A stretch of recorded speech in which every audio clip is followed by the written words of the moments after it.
अस्सलाम वालेकुम ladies and gentleman, मैं हूं गज़ाल और आप देख रहे हैं समा मनी। आज हमारे साथ एक ऐसे विजनरी एंटरप्रेन्योर मौजूद हैं who is at the forefront of Pakistan's pharmaceutical industry.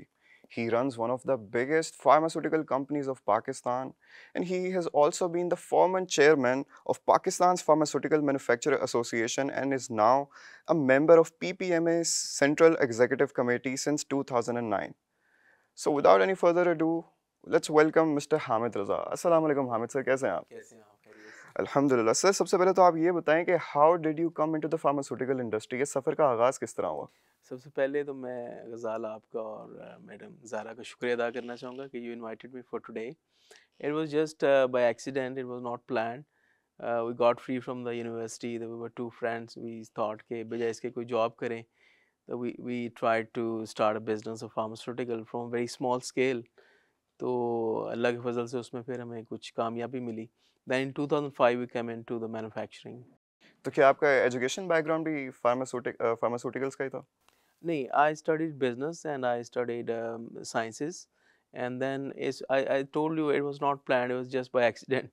We got an opportunity to enter into this business and we tried hard and Allah is very kind to give us success. तो आपकी first job भी यही थी या इससे पहले भी आपकी कोई जॉब रही I थी? just started my business. I had not, माशाल्लाह। not done any job. अच्छा, as you one of the top pharma exporters and you are the first company जिसको एनएसएफ की तरफ से सर्टिफिकेशन भी मिली है, तो how did you achieve this level of credibility? Actually, it's all starts from the mindset. If you have a growth mindset and you think that this is possible, और अगर दुनिया में ये काम पहले किसी ने किया है तो आप भी कर सकते हैं and you try your hard, तो उससे आसानी होती है आपको अपने गोल्स अचीव करने में। और आपको सर्टिफिकेशन मिली ही मिली, और इसके साथ ही साथ your company became the first pharmaceutical company from Pakistan to be listed on Amazon. तो यस। वो जब अचीवमेंट थी तो आपको कैसा फील हुआ और उसके पीछे की क्या ड्राइविंग फोर्स थी? एक्चुअली देखिए, मैं बल्कि आपके प्रोग्राम के तवज्जुह से ही मैं ये बात करना चाहूँगा कि दुनिया में आपके कंट्रोल में जो एक चीज़ है वो आपका अपना ब्रेन है। जी। आप क्या करेंगे अगले लम्हे, दुनिया क्या करेगी, मुआशरा क्या करेगा, you can not have kind of a control on that. If you control your mind, so you have no limit to your destination, your thinking और व्हाट यू कैन अचीव। तो first thing is you decide where you want to go. उसके लिए फिर आप उसी direction में मेहनत करते हैं। Your objective drives your everyday routine. तो हमने ये सोचा कि if every company from everywhere in the world is selling on Amazon, why not we can? If a lot of companies in the world they get NSF certification, why not we can? We complied. उनके फिर inspectors आए पाकिस्तान में, they had audit for 5 days। अल्हम्दुलिल्लाह we got successful in certification. तो आज के दिन में अगर आप समझें कि पाकिस्तान के लिए सबसे बड़ा एस्केप रूट क्या है, कि हम डॉलर्स लेकर आएँ, एक्सपोर्ट को बढ़ाएँ। एक्सपोर्ट को बढ़ाने के लिए आपको सर्टिफ़िकेशंस चाहिए। इंटरनेशनल कोई भी चीज़ आप बेचना चाहते हैं तो आपको उसकी सर्टिफ़िकेशंस चाहिए। Once you comply with this standards and certification, the market is open for you. Exports की आपने बात की, तो नॉर्मली हम यही देखते हैं कि पाकिस्तान में अमूमन जो भी चीज़ें एक्सपोर्ट होती हैं, उनकी जो जो चीज़ें एक्सपोर्ट होती हैं, जो हमारे लोकल मार्केट में अवेलेबल होती हैं, उनकी क्वालिटी में एक सब्सटैंशियल डिफरेंस होता है। तो ये ऐसा क्यों है, और आपकी कंपनी में जो टेक्नीक्स हैं वो कितना डिफ़र करती हैं बाकी कंपनी से? देखिए, जैसे मैंने पहले बात की ना, असल चीज़ है कि आप कहते हैं मेरी क्वालिटी बहुत अच्छी है, मैं कहता हूँ मेरी क्वालिटी बहुत अच्छी है, तो who will decide? The certifications and international standards will decide. अगर आपने कोई दवा अमेरिका में भेजनी है तो उसके लिए आपको यूएसएफडीए का सर्टिफिकेशन चाहिए। अगर आपने दवा के अलावा कुछ चीज़ें भेजनी है, जैसे फूड है, न्यूट्रास्यूटिकल्स हैं, वाइटामिन्स हैं, तो एनएस सर्टिफिकेशन आपकी काफ़ी हेल्प करती है। जीएमपी सर्टिफिकेशन आपकी काफ़ी हेल्प करती है। तो सर्टिफिकेशंस जो हैं, जैसे ही पाकिस्तानी कंपनीज, अब के बहुत ज़्यादा लोग सोच रहे हैं इस तरफ, they are going towards the international compliance. जब आप कंप्लायंस कर लेंगे तो दुनिया में आप देखें, अगर 100 रुपए की दवा बिकती है तो 52% is only in US, because of the high cost of the medicine. उनका मेडिकल केयर बहुत अच्छा है। तो हमारी डेस्टिनेशन यही होनी चाहिए कि हम दुनिया की जो स्ट्रिंजेंट मार्केट्स हैं वहाँ पे अपना स्टॉक बेचें और वहाँ से डॉलर अपने मुल्क में लेकर आएँ। ये बात तो आपकी सही, लेकिन मेरा सवाल वही रह गया कि जो आप क्या आप जिस क्वालिटी उसी तरह जो एक्सपोर्ट क्वालिटी पे फ़ोकस करते हैं, क्या आपके कंपनी की जो दवाएँ हैं, जो लोकल मार्केट में अवेलेबल हैं, क्या वो भी उसी क्वालिटी देखिए स्टैंडर्ड्स को मीट करती इतना हैं? फ़र्क नहीं है, लेकिन फ़र्क फ़र्क सिर्फ है। चेक्स का है। फॉर एग्ज़ाम्पल कि आपने हर स्टेप पे एक चेक ऐड कर दिया और उनके स्टैंडर्ड को कंप्लाई कर लिया। आप अगर बना रहे हैं एक बीएमआर 10 पेजेस का, वो कहते हैं your BMR should be of 72 pages. तो ऐसा फ़र्क नहीं है कि आप बिल्कुल 100% एक का फ़र्क है। सिर्फ ये है कि उसको अपना माइंडसेट चेंज करके उन स्टैंडर्ड्स को वन बाय वन आपने कंप्लाई करना है। Once you are on that road तो नथिंग इज़ इम्पॉसिबल। अच्छा, हमने एक्सपोर्ट इंपोर्ट की बात की, तो पाकिस्तान के जो इंपोर्ट्स हैं specifically in the pharmaceutical sector, ये बहुत ज़्यादा हैं। We are actually the third largest importer of pharmaceuticals. और हमारी एक्सपोर्ट्स जबकि कंपैरेटिवली बहुत ज़्यादा कम है, which does not help our economy at all, और ऑलरेडी हमारी इकोनॉमिक सिचुएशन बहुत बदतर जा रही है। तो ये ऐसा क्यों है और उसमें क्या ऐसी इकदाम ले सकती है हुकूमत और फार्मास्यूटिकल कंपनीज इसको बेहतर बनाने के लिए? देखिए ये थोड़ा-सा मैं आपके फिगर्स को करेक्ट करूँगा कि राइट नाउ जो लोकल फार्मास्यूटिकल इंडस्ट्री है, they are producing 95% of the medicines जो कि हम सब लोग यूज़ कर रहे हैं। सिर्फ 5% जो फिनिश प्रोडक्ट्स हैं वो पाकिस्तान में इंपोर्ट हो रही हैं। जैसे कोई एंटी कैंसर्स हैं, कोई बायोलॉजिकल्स हैं, क्रिटिकल केयर का प्रोडक्ट्स हैं। जो फिगर्स आप बता रहे हैं that relates to the active pharmaceutical ingredients, जी। क्योंकि जो हम रॉ मटेरियल मंगाते हैं, रॉ मटेरियल या पैकेजिंग मटेरियल, वो दवा बनती यहाँ पे लेकिन वो चीज़ें बाहर से आती हैं। तो ज़रूरत इस अमर की है कि as a nation, as a country, as a government, we have to be manufacturing based, not import or trade based. अगर हम इनकरेज करेंगे फार्मास्यूटिकल सेक्टर मैन्युफैक्चरिंग को और ख़ास तौर पे जो एक्टिव फार्मास्यूटिकल इंग्रेडिएंट्स हैं उनकी मैन्युफैक्चरिंग को, एक्सिपिएंट्स की मैन्युफैक्चरिंग को, उसकी इनेबलिंग पॉलिसीज़ बनाएंगे, तो बहुत जल्दी है कि हमारी रिलायंस जो है वो फॉरेन मटेरियल पे ख़त्म होगी और हम यहाँ से बना के एक्सपोर्ट करेंगे। तो किस तरह वो रिलायंस ख़त्म की जाए? देखिए, सबसे बड़ी चीज़ है कि पॉलिसी इनिशिएटिव्स। पॉलिसी इनिशिएटिव हुआ एक एक्टिव फार्मास्यूटिकल इंग्रेडिएंट के लिए, और अभी आज के दिन में हम तकरीबन 8 टू 10% लोकल मटेरियल्स बना रहे हैं। जी। लेकिन जो पाइपलाइन में इस वक़्त फैक्ट्रीज़ हैं, in the next 5 years 25 to 30% reliance हमारी लोकल हो जाएगी। कि we get the raw material from the local manufacturers. और जैसा कि हम देख रहे हैं कि आजकल जो इकोनॉमिक कंडीशन है हमारी, वो इतनी बदतरीन जा ही रही है, और इसमें बहुत ज़्यादा ऐसे फार्मा जाइंट्स हैं जिनको लॉसेस भी बहुत ज़्यादा हो रहे हैं। तो इसमें आपकी कंपनी की क्या अप्रोच रही है टू सस्टेन योर बिजनेस? देखिए, इस वक़्त फार्मास्यूटिकल के अलावा आप किसी भी सेक्टर की बात करें, either people who are salaried, people who are doing small business और even large scale business, the cost of operation has gone much up. तो ए काइंड ऑफ एक सर्वाइवल मोड में लोग चल रहे हैं।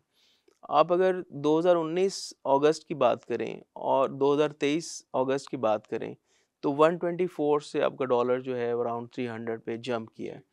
फार्मास्यूटिकल सेक्टर में जो ज़्यादा इफ़ेक्ट इस वजह से हुआ है कि आपका 93% रॉ मटेरियल इंपोर्ट बेस है, पैकिंग मटेरियल इंपोर्ट बेस है।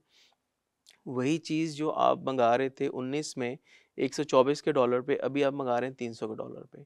लेकिन दूसरी साइड पे आपका जो मैक्सिमम रिटेल प्राइस, वो आप खुद से नहीं बढ़ा सकते। अगर कोई भी चीज़ आप ब्रेड लेने जाते हैं, मिल्क लेने जाते हैं, एग्स लेने जाते हैं, चिकन लेते हैं, जैसे ही कॉस्ट बढ़ती है, रेट बढ़ जाता है। क्योंकि उसका रिटेल प्राइस कंट्रोल नहीं है गवर्नमेंट से। फार्मास्यूटिकल के अंदर आप 1 रुपया भी कीमत नहीं बढ़ा सकते जब तक कि आपको फेडरल गवर्नमेंट अप्रूवल ना दे। अब फेडरल गवर्नमेंट में हो ये रहा है, एवरी गवर्नमेंट लास्ट 3, 4, 5 गवर्नमेंट्स, कि they had made it a kind of a politicized thing to increase the price of the medicine. अभी आपको बहुत सारी लो प्राइस मेडिसिन मार्केट में नहीं मिल रही है। उसका रीज़न भी यही है कि जैसे ही आपकी जो मैन्युफैक्चरिंग लागत है, वो मैक्सिमम रिटेल प्राइस से ऊपर चलेगी, वो कंपनी, क्योंकि कंपनी एक कमर्शियल इदारा है, no doubt they are doing a good business, एक अच्छी कॉज के लिए काम कर रहे हैं, but if they are not surviving they will stop that product. तो उस वजह से जो लो प्राइस प्रोडक्ट्स हैं वो मार्केट से गायब हैं।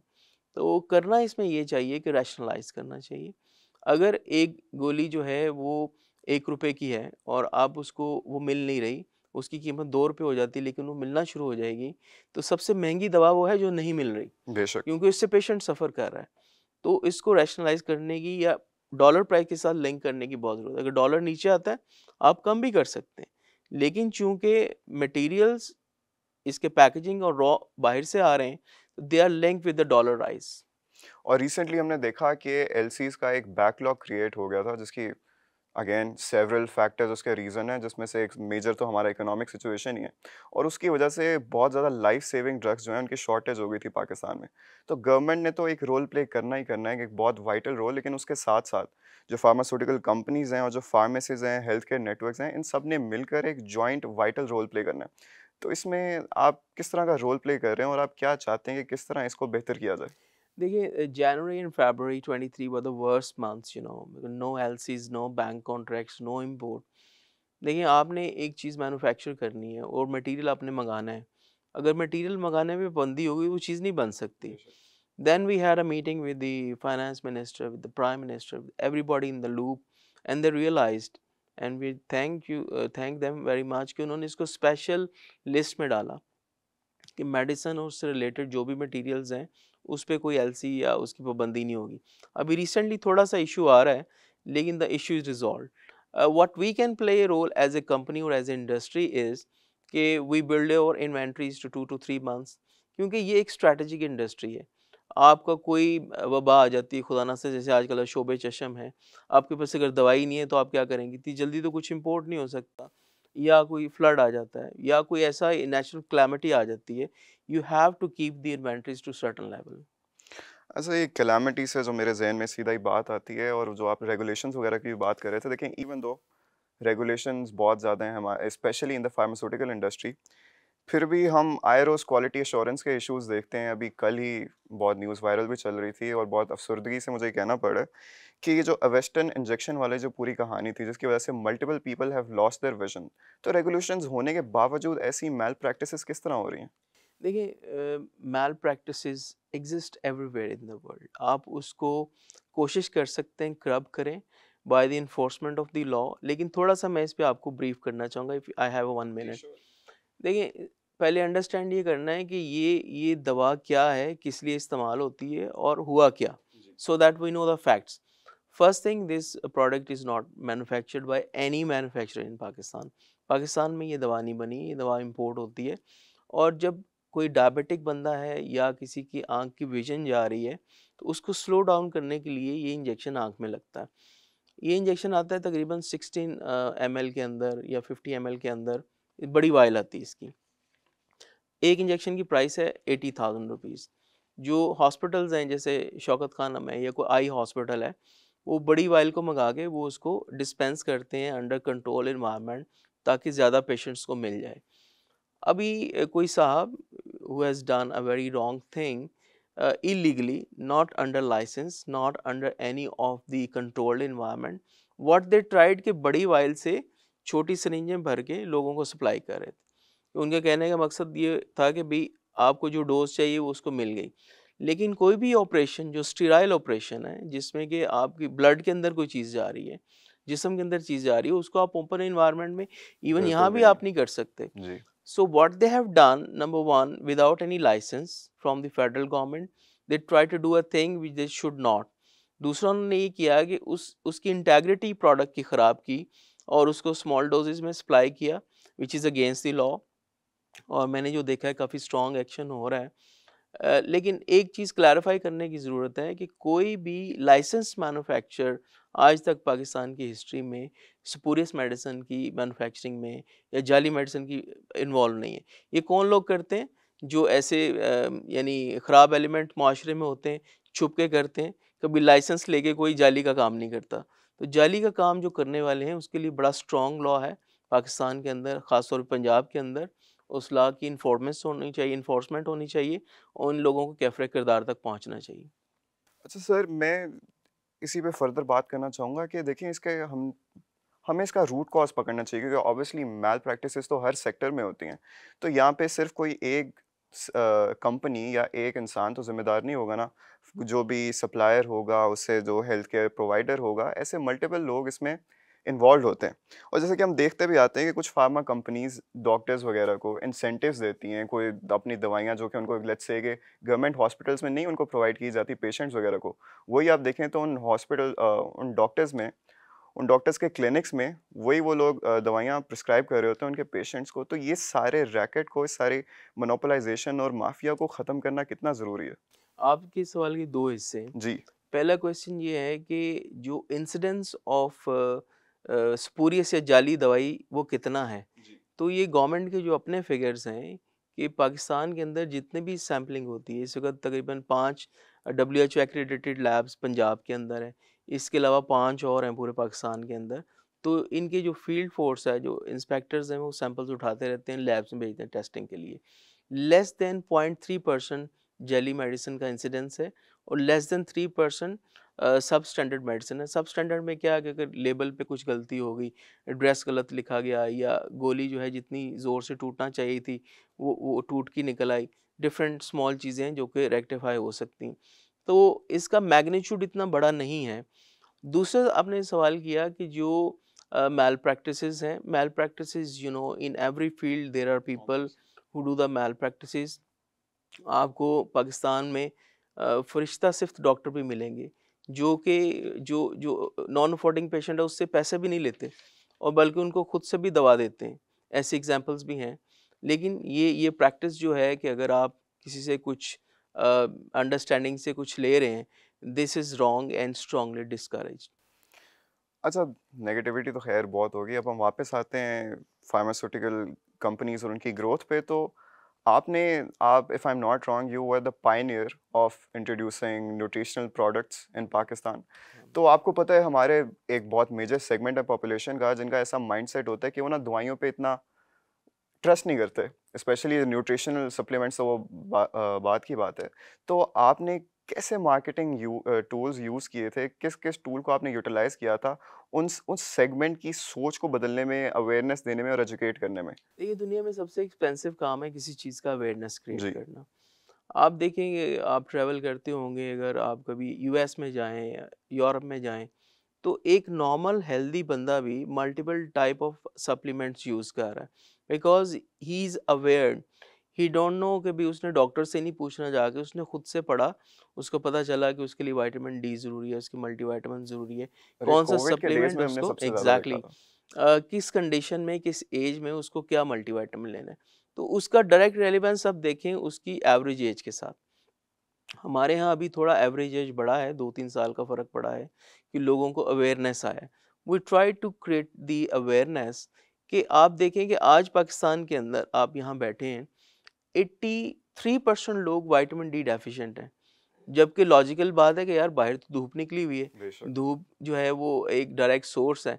लेकिन विटामिन डी को हासिल करने के लिए आपकी बॉडी को 45% एक्सपोज़ होना है और बिल्कुल जब सन बिल्कुल सर के ऊपर है तो 15 मिनट बैठना है। कौन बैठ सकता है, कौन बैठता है? कोई भी नहीं। पॉसिबल नहीं। So when you are not getting that from the nature और from your diet, you need to supplement that. उस सप्लीमेंटेशन की अहमियत पहले से बहुत बेहतर हुई है हमारे माशरे के अंदर। हमने यही किया कि डॉक्टर्स, पैरामेडिक्स, स्टूडेंट्स सबको अवेयर किया कि यू थिंक सबसे पहले आपकी ज़िंदगी में जो बंदा इंपॉर्टेंट है वो आप खुद हैं।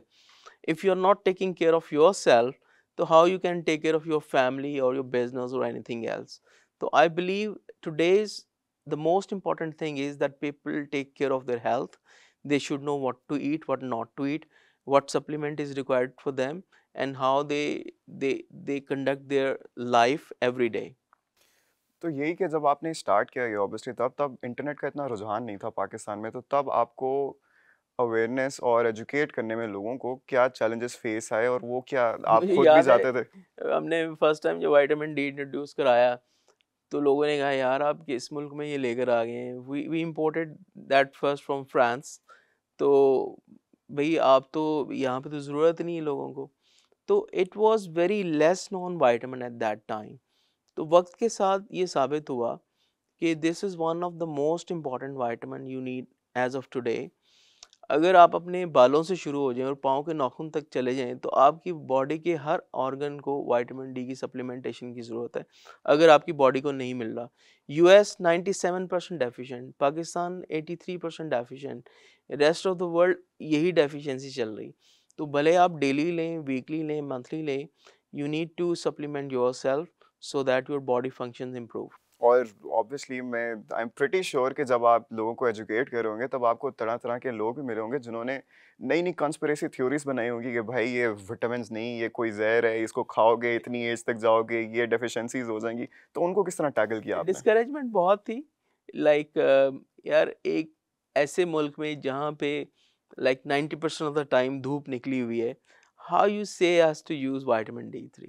लेकिन जब रिसर्च और वक्त ने ये साबित किया कि ये जो धूप है उसका एक स्पेसिफिक बैंड और स्पेसिफिक टाइम है जहाँ पे अगर आप डेली लेते हैं तो फिर ही आप उसको एब्जॉर्ब कर सकते हैं। Awareness is the answer. तो अगर आप you look back to the early days और फिर आज की बात करें तो कितना पॉपुलेशन का सेगमेंट आपको लगता है कि अब इन्फॉर्म्ड है? I think it's a huge difference. You talk about like 2000 and now it's a 180-degree change. माशाल्लाह।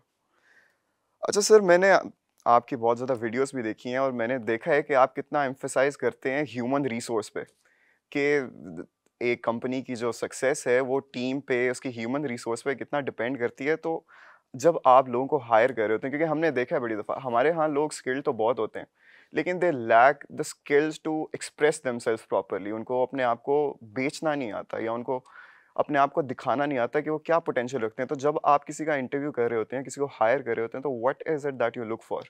देखिए, मैंने आज तक हज़ारों लोगों के इंटरव्यू किए होंगे और फिर बहुत सारे लोग, सैकड़ों लोग हमारी कंपनियों में भी काम करते हैं।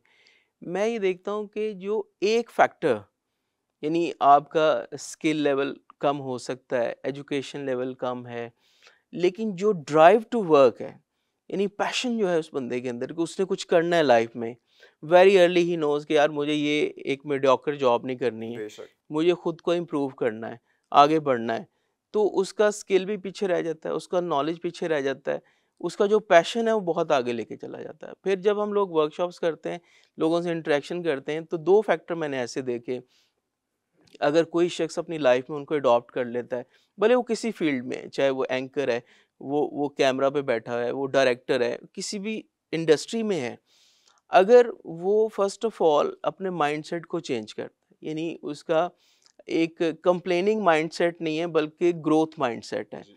कंप्लेंट्स तो आप सुबह से शुरू हो जाए तो रात तक हर बंदा आपको 100 ला के बता देगा।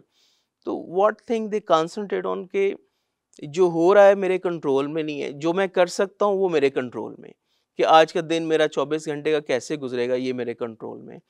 And he we start studying at least 20 to 30 minutes every day of his own relevant field, and he makes 20 points every day कि यार आज मुझे ये काम करने हैं अपने फील्ड में आगे बढ़ने के लिए, चाहे उसमें चंदे की वो कवर करता है। After 1 year he is a different person.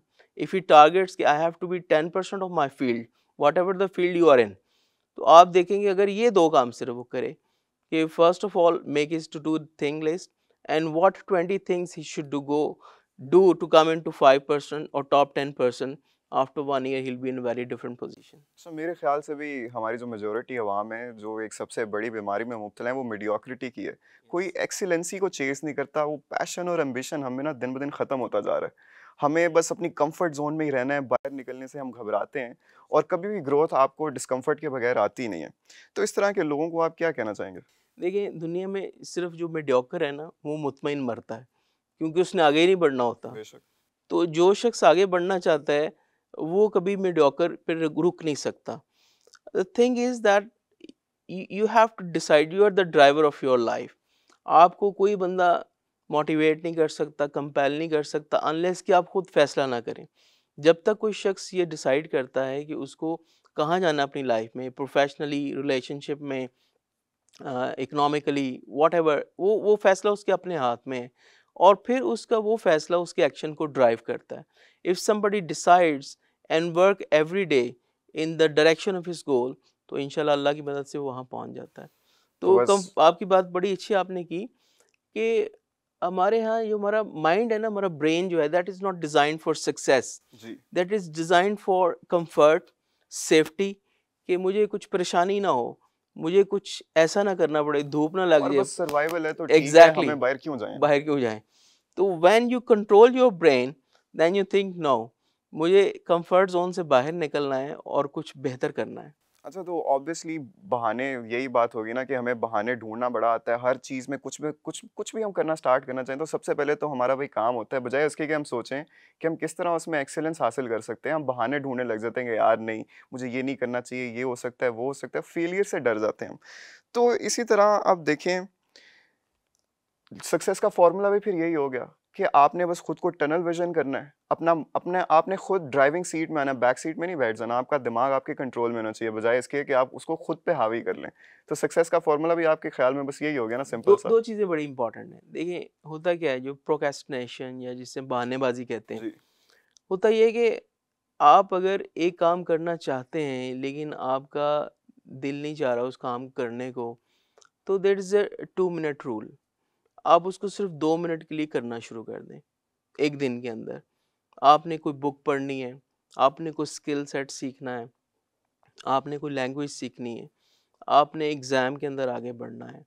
तो 2 मिनट से शुरू करें and show every day for 2 minutes. You will see that after certain period of time वो 2 मिनट जो हैं आपके, चाहे रनिंग है, चाहे एक्सरसाइज़ है, चाहे आपने कुरान की तिलावत शुरू करनी है, आपने नमाज़ पढ़नी है, किसी भी अच्छी आदत को आपने अडॉप्ट करना है। यू स्टार्ट विद 2 मिनट्स कि यार हर रोज़ 2 मिनट तो करना ही है। तो आप देखेंगे इससे बहुत चेंज आता है। और फिर एक 5 सेकंड रूल मैंने बड़ा देखा इम्पोर्टेंट है, कि होता ये है कि अभी हम बैठे हुए हैं, हमने देखा यार टाइम हो गया है, अज़ान भी हो गई है, चलें अभी पढ़ लेते हैं, नमाज़ पढ़ लेते हैं। बट इफ़ यू काउंट 5 4 3 2 1 और उठ जाएँ और जाके पढ़ लें, तो then it changes a lot in you. The 5 second rule में पूरी बुक भी है, आप देखेंगे तो बहुत सारी वीडियोज़ भी हैं। तो these are very important 2 things के बजाय इसके कि आप महीनों एक काम ना करें, आप उसको 2 मिनट के लिए शुरू कर लें।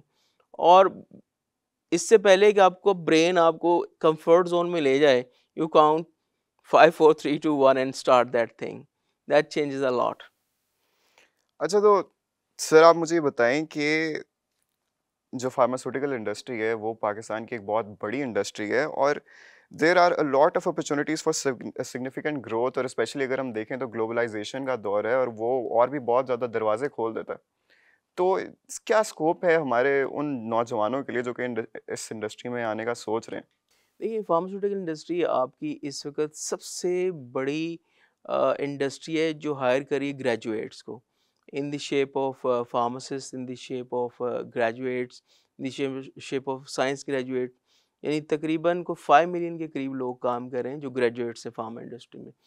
It's one of the best industry to start a career for a person who is a graduate in in any domain, I tell you. और ख़ास तौर पे अगर मार्केटिंग में आते हैं, यू हैव बिग स्कोप। और आपके कॉन्सेप्ट्स और आपका विजन क्लियर है, with in few years you will get the financial independence. इसी तरह जो लोग प्रोडक्शन में जाना चाहते हैं, क्यूए में जाना चाहते हैं, क्यूसी में जाना चाहते हैं, या इवन बिजनेस में आना चाहते हैं, first of all they start from somewhere and learn for 1 year wholeheartedly. वो कहते हैं कि कोई भी काम आप 20 मिनट डेली कर लें, तो 1 साल के बाद 95% उन लोगों में से बेहतर होंगे उस फील्ड में जो लोग हैं। तो consistency is very important, and your direction and your vision and your willingness to improve is very important, either it's a pharmaceutical field or media or anything. Marketing तो एक बहुत वाइटल रोल प्ले करती ही करती है, बेशक वो pharmaceutical industry हो या कोई भी हो। तो कितना एम्फसाइज करना चाहेंगे आप उन लोगों के लिए जो कि स्टार्ट कर रहे हैं ये? देखिए, मार्केटिंग में कहता हूँ कि इसमें अपनी सैलरी आप खुद डिसाइड करते हैं, where you want to go, you decide, you write your pay cheque yourself, because ये पूरी दुनिया आपके सामने खुली हुई है। और मार्केटिंग के अंदर सक्सेस का जो रेट है, यानी आप किसी भी फील्ड को आप कंपेयर करें, आप उसका थोड़ा-सा अगर आप रिसर्च करें, तो यू विल सी कि मार्केटिंग फील्ड के अंदर 5 साल में एक बंदा जिस इनकम लेवल पे पहुंच सकता है, किसी और फील्ड में शायद 15-20 साल में पहुंचे। So one of the most rewarding and one of the most fast rewarding field, if you work hard and you study hard and you change your mindset. और स्पेशली आजकल के दौर में जब हर अगले बंदे के पास इंटरनेट की एक्सेस है। एग्जैक्टली। तो to wrap things up sir, आप जाते जाते कुछ टिप्स एंड ट्रिक्स देते जाएं उन लोगों को जो कि अपना ये एक इंडस्ट्री स्टार्ट करना चाह रहे हैं, बिजनेस स्टार्ट करना चाह रहे हैं। देखिए, पहला सवाल तो वही व्हाट एंड व्हाई से शुरू हो रहा है हाँ ना, जी। कि आप क्या करना चाह रहे हैं और क्यों करना चाह रहे हैं। पहले तो इसका आप जवाब दें, and then find the reasons why you want to do that, and then when you shortlist कि यार मेरी सेल्फ अवेयरनेस ही है। फॉर एग्जांपल एक बंदा 35 साल का हो गया, वो कहे कि मैंने पाकिस्तानी क्रिकेट टीम में आना है, तो उसको रिव्यू करना चाहिए। अब वो नहीं आ सकता, एज गुजर गई ना, चाहे वो हर रोज़ मेहनत करे। एक बंदे के पास अल्लाह ने सलाहियत नहीं दी सिंगिंग की या पेंटिंग की या किसी भी आप कह लें कि जो आपके शोबिज़ की जो आपकी सलाहियतें हैं, वो बहुत कोशिश करेगा, सिंगिंग सीखेगा, शायरी सीखने की कोशिश करेगा। 1 साल के बाद ही will be better but can not become a pro. तो you realize what you are good at first and then improve your skill every day. जैसे मार्केटिंग एक स्किल है, लीडरशिप एक स्किल है, मैनेजमेंट एक स्किल है, सेलिंग स्किल एक skill है। ये वो चीज़ें जो सीखी जा सकती हैं। इनमें अगर आप बेहतरी करते हैं, मेहनत करते हैं, तो किसी भी लेवल पे जा सकते हैं। दुनिया के टॉप 5 में जा सकते हैं, पाकिस्तान के टॉप 10 में जा सकते हैं। तो self awareness is the basic thing, that you know yourself कि what are your strengths, your weaknesses, your opportunities and your threats, and you improve your strength and get rid of your weaknesses, get the opportunities you have and get away from the threats. So then thank you very much sir, it was truly an honor hosting you और मेरे Thank लिए you. मुझे तो बहुत मज़ा आया और उम्मीद करता हूँ कि आप सब लोगों के लिए भी ये इंतहाई एजुकेटिव रहा होगा और आपकी एस्पिरेशंस को भी मोटिवेशंस मिली हों। तो बस फोकस्ड रहें, टनल विजन रखें और बाकी कामयाबी खुद आपके पाँव चूमेगी। अगली एपिसोड तक के लिए हमें दें इजाज़त। अल्लाह हाफ़िज़।